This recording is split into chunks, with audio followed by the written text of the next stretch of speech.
اعوذ باللہ من الشیطان اللعین الرجیم بسم اللہ الرحمن الرحیم الحمد لأہلہ والصلاة علی اہلہا اما بعد۔ ماہ شعبان المعظم کے فضائل اور اعمال کا سلسلہ، مبارک بہترین مہینہ ماہ رمضان سے پہلے تربیت ماہ رمضان کا مہینہ،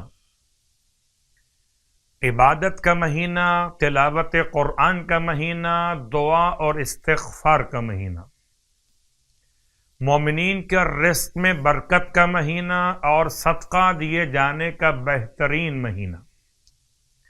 اس اعتبار سے ایک روایت آپ کی خدمت مقدس میں، قال رسول اللہ صلی اللہ علیہ وآلہ یا عباد اللہ فکم من سعید بشہر شعبان فی ذالک وکم من شقی ہنالک الا انبئکم بمثل محمد وآلہ۔ کیا سعید ہے انسان اس مبارک مہینے میں، اور کیا بدبخت ہو جاتا ہے انسان۔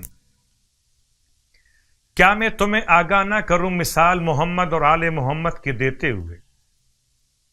قالوا، اصحاب نے فرمایا، بلا یا رسول اللہ، جی عطا فرمائیے اے اللہ کے حبیب۔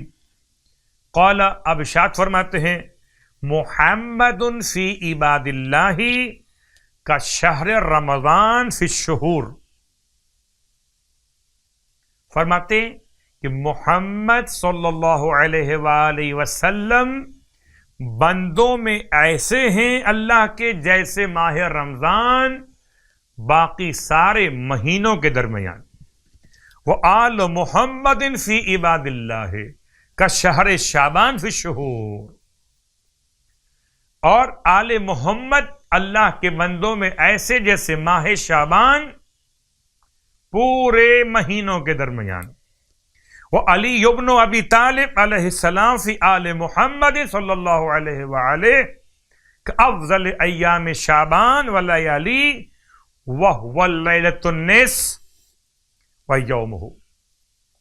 اور مولائے کائنات کی مثال آل محمد میں ایسی جیسی کہ ماہ شعبان میں افضل ترین راتیں اور دن، خاص طور سے نیمہ شعبان اور روزے نیمہ شعبان۔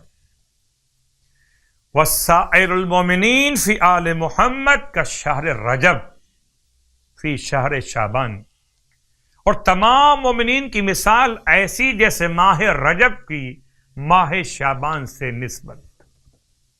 ہم درجات عند اللہ و طبقات، ان سب کے اللہ کے نزدیک درجات بھی ہیں اور طبقات بھی ہیں۔ فَأَجَدَّهُمْ فِي طَاعَةِ اللَّهِ، پس کوشش کرو اللہ کی اطاعت کے لیے، جتنا کوشش کرو گے اقربہم شبحا بآل محمد، اتنا ہی وہ شبیہ آل محمد قرار پائے گا جو اطاعت خدا کی زیادہ کوشش کرے گا۔ ماہ شعبان کی 7ویں شب شہزاد قاسم کی آمد مبارک، ماہ شعبان کے 7 روزے رکھے آپ فرماتے تو وہ شیطان اس کے لشکر کے وسوسوں اور چکروں سے محفوظ ہوگا۔ ماہ شعبان کے 7 روزے رکھے تو شیطان اس کے لشکروں کے وسوسوں سے اور چکروں سے محفوظ ہوگا۔ اور نماز، آج کی شب کی نماز، ارشاد فرماتے اللہ کے حبیب صلی اللہ علیہ وآلہ وسلم کہ اگر کوئی انسان ماہ شعبان کی 7ویں شب میں 2 رکعت نماز پڑھے، کہ رکعت اول میں الحمد کے بعد 100 مرتبہ سورہ اخلاص پڑھے، رکعت دوم میں الحمد کے بعد 100 مرتبہ آیت الکرسی پڑھے، نماز مستحب بیٹھ کے پڑھ لیجئے، کوئی حرج نہیں۔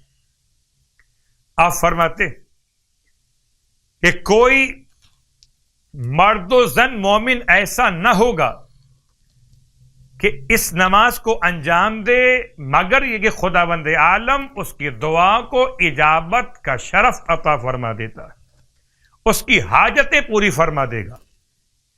اور اسے ہر ایک دن کے بدلے شہیدوں کا ثواب عطا کرے گا، اور اس کے گناہ اس کے نامہ اعمال میں نہیں لکھے جائیں گے۔ پروردگار ہم سب کو ان نمازوں اور اعمال کی توفیق عطا فرمائے، الہی آمین۔